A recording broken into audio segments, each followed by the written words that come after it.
এই যে মোবাইলের মধ্যে এমবি বাড়াও 300 350 339 439 950 অত অত অত অত বড়াইয়া যে তুমি এই যে বেদের মিয়া জোসনার অমুক তমুকের এই যে গান শোনো, বাজনা তুমি দেখো, অশ্লীল ভিডিও তুমি যে দেখো, এক একটা কেবি, এক একটা এমবি, এক একটা জিবির হিসাব কিয়ামতের দিন না দিয়া তোমারে আল্লাহ ছাড়বে না।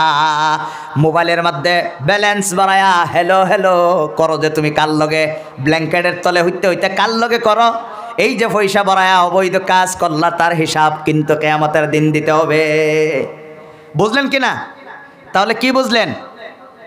ইনকাম কইরা, ইনকাম যদি হালাল জায়গাত খরচ না হয় তাহলেও ক্ষতি গতি আছে, খারাপ আছে, হাসা না?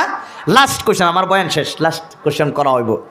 আল্লাহ তাআলা লাস্ট কোয়েশন করবেন। এই 4টা প্রশ্নের উত্তর যারা দিব তারপরে আরেকটা ফাইনাল আর একটা বড় কোয়েশন তার মধ্যে রয়ে গেল। বড় কোয়েশনটা হলো মাযা আমিলা ফিমা আলিমা, যা তুমি জানছো ইলিম জ্ঞান যতখান আছেন আমল করছো কতখান হিসাব দেও।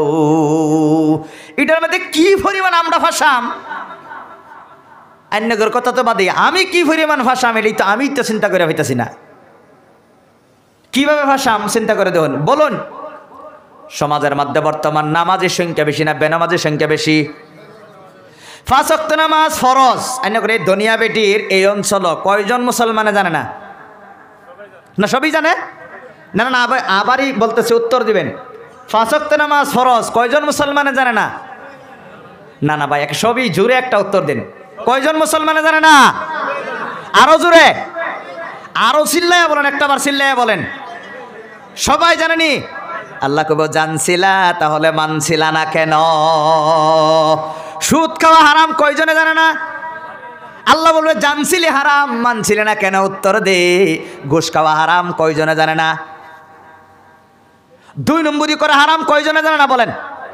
সবই জানে। আল্লাহ কব জানছিলি তাহলে মানছিলে না কেন? টিক মাইরা টেকরা চোখে নিজের বেটির থয়ে অন্য বেটির দিকে চাওয়া, এটা হালাল না হারাম? কয়জনে জানে না?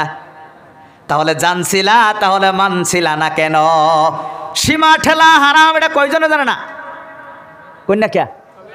সবই জানে। তাহলে জানছিলা মানছিল না কেন? আমরা জানি কিন্তু মানি না, এটা 1 নম্বর প্রশ্নের উত্তর। আল্লাহ কেউ আসতে বাইরা 2টা ফাও দিয়ে অনুরোধ করি।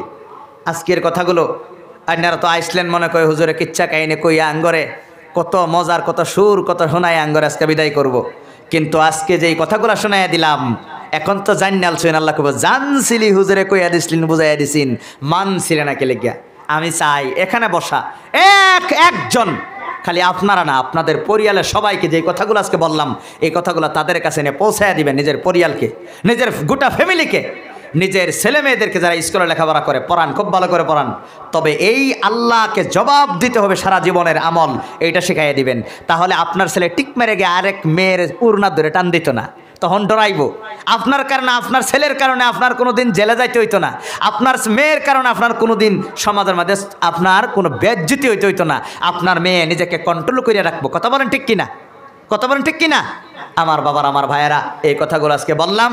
আল্লাহ তাআলা আমাদের সবাইকে তৌফিক দান করুক। যারা আপনারা এত সুন্দর করে মাহফিল কায়েম করেছেন, এই কথাগুলো বলার সুযোগ করে দিয়েছেন, আমি মনে করি ইনশাআল্লাহ আমরা সবাই যেন এই কথাগুলো মনে রাখি। এই কথাগুলো মনে রাখলে ইনশাআল্লাহ একটা এমন একটা সুন্দর জীবন আল্লাহ তাআলা আমাদেরকে দান করবে। আল্লাহ তাআলা বলেন ও